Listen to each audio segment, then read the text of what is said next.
Salut mes chers élèves, dans notre cours d'analyse d'aujourd'hui, nous allons continuer avec l'exercice 2, que nous avons proposé dans le cours 59. Donc, le cours 59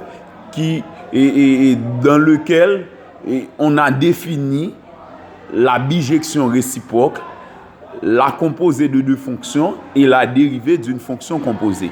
L'exercice 2 que j'avais proposé dans le cours 59, dans le cours d'aujourd'hui, nous allons résoudre cet exercice. Donc je vais relire l'exercice. Donc si vous n'avez pas eu la possibilité de lire cet exercice dans le cours 59, vous allez entendre comment on a proposé les données de l'énoncé. Soit la fonction f, définie par f de x est égal à 4x carré moins 4x plus 3 sur 2a plus l'infini. Maintenant, première question, f est-elle bijective sur 2a plus l'infini? B, si oui, déterminer l'ensemble des valeurs de f. C, définir f-1 et vérifier que f-1 ou f est égal à identité. Maintenant, sans plus tarder, on commence par résoudre cet exercice. J'écris f de x est égal à 4x carré moins 4x plus 3 sur 2 à plus l'infini dans la résolution 2. Maintenant, pour répondre à la première question, on a demandé de dire si f est bijective. Voyons si f est bijective. Donc, nous avons vu dans la définition, autre que lorsqu'on a une relation binaire, donc on peut prouver que l'application est bijective à partir de la relation binaire. Nous avons vu ça également. Mais cependant, il y a un autre moyen qu'on peut prouver qu'une application est bijective, c'est à partir de son sens de variation. Ici, on donne f, on ne donne pas l'ensemble d'arrivée puis l'ensemble de départ, on donne directement la fonction f sur son ensemble de définition. Nous avons vu, lorsque f est défini sur i, normalement, f réalise une bijection de i vers f de i, c'est lorsque f est strictement monotone sur cet ensemble i. Pour prouver que... Donc, on va voir est-ce que f est bijective. F sera bijective sur 2a plus l'infini, c'est si f est strictement monotone sur 2a plus l'infini. Ceci nous emmène directement à la résolution à la recherche du sens de variation de f. Je calcule directement la dérivée première de f par rapport à x. Ça donne 8x moins 4. Maintenant, j'annule f' de x qui donne 8x moins 4 égale à 0, c'est-à-dire 8x est égal à 4, ou encore x est égal à 4 huitièmes. En simplifiant par 4, ça donne un demi. Maintenant, puisque la fonction était définie sur 2a plus l'infini, nous allons prendre le soin de faire cette étude, d'étudier le signe de f' sur tout l'ensemble des réels et ensuite faire une restriction. Je mets tout l'ensemble des réels. 1 demi est plus petit que 2. Je mets 1 demi, ensuite 2, plus l'infini. Maintenant, la dérivée première s'annule pour 1 demi. Je mets 1 demi, 0 en dessous de 1 demi ici. Le signe de A, c'est plus. Je mets plus par ici, à droite, et moins à gauche, le signe contraire de A. À présent, quel intervalle qui nous intéresse, c'est 2A plus l'infini. J'assure les autres parties et je considère l'unique intervalle 2A plus l'infini. En remarquant bien, sur l'intervalle 2A plus l'infini, f' ne s'annule pas. Et f' garde un signe constant. C'est pourquoi on peut dire que la fonction f est strictement monotone sur 2A plus l'infini. Strictement monotone, c'est-à-dire f' ne s'annule pas et de plus, ça ne change pas de signe non plus. Puisque f est strictement monotone sur 2a plus l'infini, on peut dire que f réalise une bijection de 2a plus l'infini sur f de 2a plus l'infini. Comme la théorie nous l'a bien expliqué.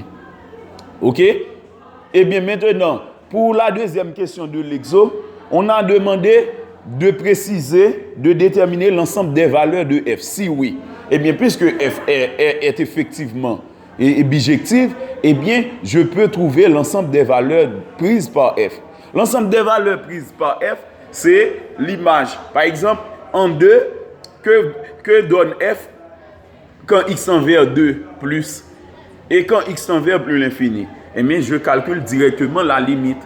La limite de f de x en 2 plus, c'est remplacer tous les x par 2. Ça donne 4 par 2 au carré. Donc, les x de f sont donc remplacés par 2. C'est 4 par 2 au carré moins 4 par 2 plus 3. Maintenant, on fait le calcul. 2 au carré donne 4, 4 par 4 donne 16. Moins 4 par 2, ça donne moins 8, plus 3. 16 moins 8 donne 8, 8 plus 3 donne 11. Ok? Et de plus, lorsqu'on fait la limite de f en plus l'infini, ça donne, puisque f est une fonction polynôme, je prends la limite de 4x carré, le plus haut degré. Et maintenant, en remplaçant x par plus l'infini, ça donne 4 par plus l'infini au carré. Plus l'infini au carré donne plus l'infini par 4 plus l'infini. Eh bien, on peut remarquer, en dressant le tableau, f part de 11, de 2 à plus l'infini, et l'ensemble des valeurs prises par f, c'est 11 à plus l'infini.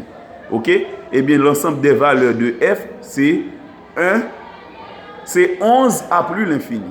Je reprends, l'ensemble des valeurs de f, ou encore l'ensemble des valeurs prises par f, c'est 11 à plus l'infini. Ok? Ainsi a-t-on répondu à la deuxième question. Maintenant, pour la troisième question, on demande de définir f-1 et vérifier que la composée de f et de f-1 donne l'identité.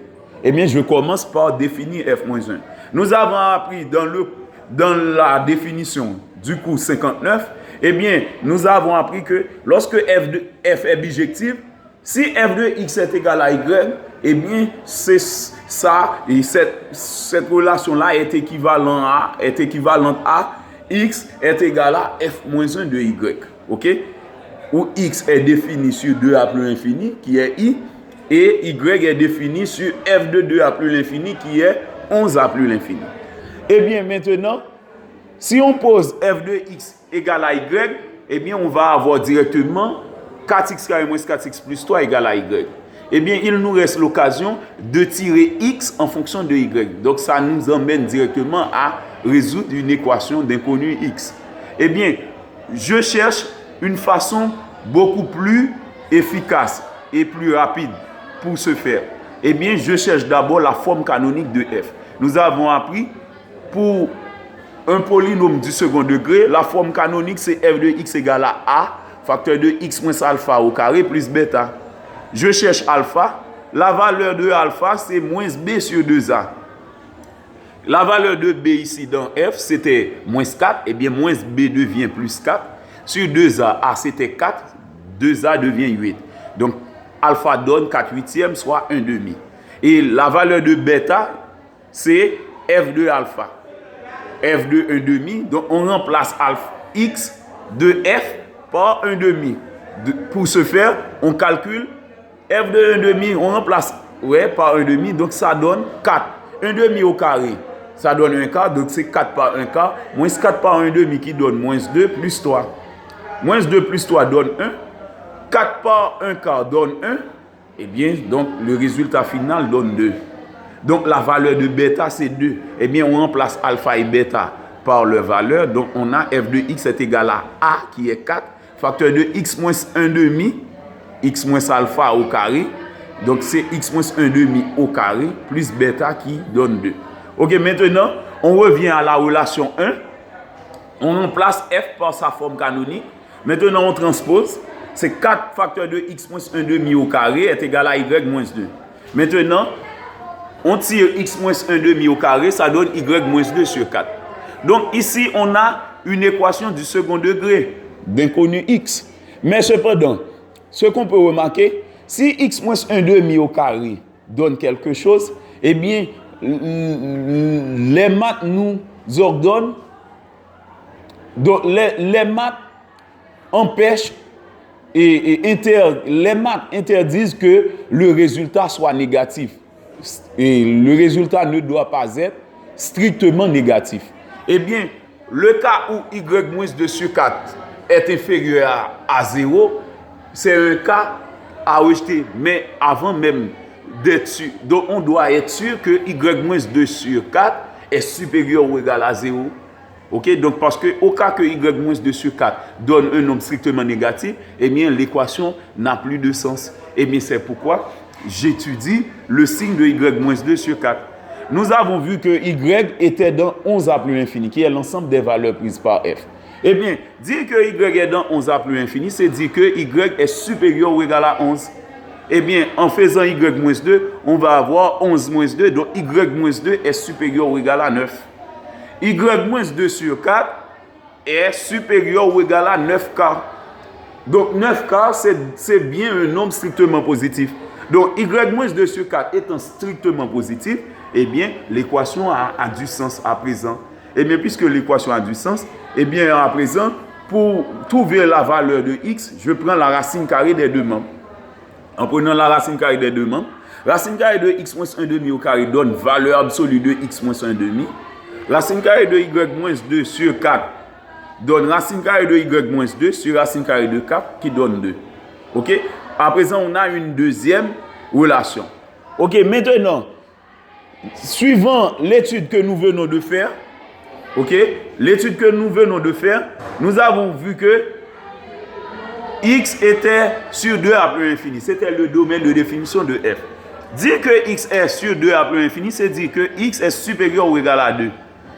Maintenant, on a la valeur absolue de x moins 1 demi. Eh bien, on doit étudier le signe de x moins 1 demi. J'ajoute moins 1 demi à chaque membre. X moins 1 demi est supérieur ou égal à 2 moins 1 demi qui donne 3 demi. Or, 3 demi est supérieur à 0. Donc, x moins 1 demi est strictement positif. Donc, sa valeur absolue, la valeur absolue de x moins 1 demi donne exactement x moins 1 demi.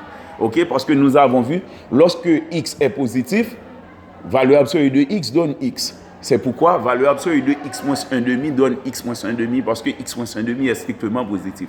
Eh bien, la relation 2 devient, au lieu de valeur absolue de x moins 1 demi, c'est x moins 1 demi est égal à racine carrée de y moins 2 sur 2.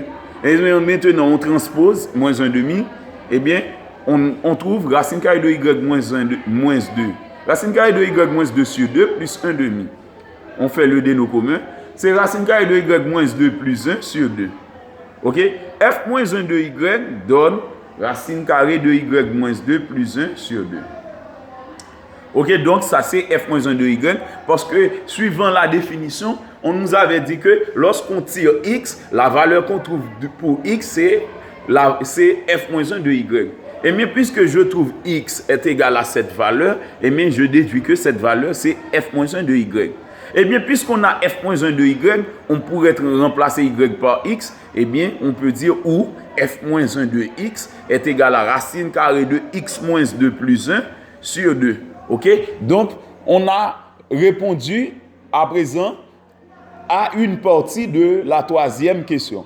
Maintenant, pour terminer, on a demandé de prouver que la composée de f et de f moins 1 donne l'identité. Donc, dire que f moins 1 ou f donne l'identité, eh bien, l'identité, dans l'ensemble des réels, l'identité, c'est x que ça représente, ok, de façon analytique. Ok? Donc, de façon analytique, lorsqu'on parle de l'identité, c'est x. Ok? Donc, eh bien, par conséquent, calculer la composée de f et de f moins 1, eh bien, c'est remplacer, c'est calculer l'image de f de x par f moins 1. Ok? Ça donne f moins 1 de f de x. Ok? Nous avons vu, f moins 1 de x donne racine carrée de x moins 2 plus 1 sur 2. Eh bien, je remplace x dans f moins 1 de x par f de x. Ok? À présent, en remplaçant f de x par sa valeur, je prends la forme canonique. Ça me donne racine carrée de 4 facteur de x moins 1 demi au carré plus 2 moins 2. Et ensuite, j'ajoute plus 1 sur 2. Donc, je mets les autres expressions. Ok, à présent, je fais la réduction. 2 moins 2 donne 0. Donc, on a exactement racine carrée de 4 par x moins 1 demi au carré. Ensuite, plus 1 divisé par 2. Racine carrée de 4 donne 2. Racine carrée de x moins 1 demi donne x moins, valeur absolue de x moins 1 demi. Et ensuite, plus 1 divisé par 2. Mais nous avons vu que lorsqu'on a la composée de f et de g, la composée de f et de g est toujours définie, ok, est toujours définie sur sur le même ensemble de définitions que F. Eh bien, ici, F-1 prend la place de G. Eh bien, la composée de F et de F-1 a le même ensemble de définitions que F. Eh bien, puisque F était défini sur 2A plus l'infini, eh bien, F-1 rond F est aussi défini sur 2A plus l'infini. Donc, la valeur absolue de X moins 1 demi était strictement positive sur 2A plus l'infini. Donc, X moins 1 demi était strictement positif sur 2A plus l'infini. Eh bien, on peut toujours considérer ce même cas. Eh bien, je remplace valeur absolue de X moins 1 demi par X moins 1 demi. Parce que sur 2A plus l'infini, on a déjà vu que ça donne X moins 1 demi. OK? Donc, on remplace valeur absolue de X moins 1 demi par X moins 1 demi. Eh bien, ça donne 2 facteurs de X moins 1 demi plus 1 sur 2. Avec valeur absolue de X moins 1 demi égale à X moins 1 demi sur 2A plus l'infini. Maintenant, on chasse les parenthèses. 2 par X, ça donne 2X. 2 par moins 1 demi, ça donne moins 1. On a 2X moins 1 plus 1. OK? Le tout divisé par 2. OK? À présent, je fais la réduction. Moins 1 plus 1, ça donne 0. Il me reste 2x sur 2. 2x sur 2 n'est autre que x. Eh bien, on remarque que f-1 rond f de x donne x. Eh bien, finalement, on peut en conclure que f-1 rond f est égal à l'identité.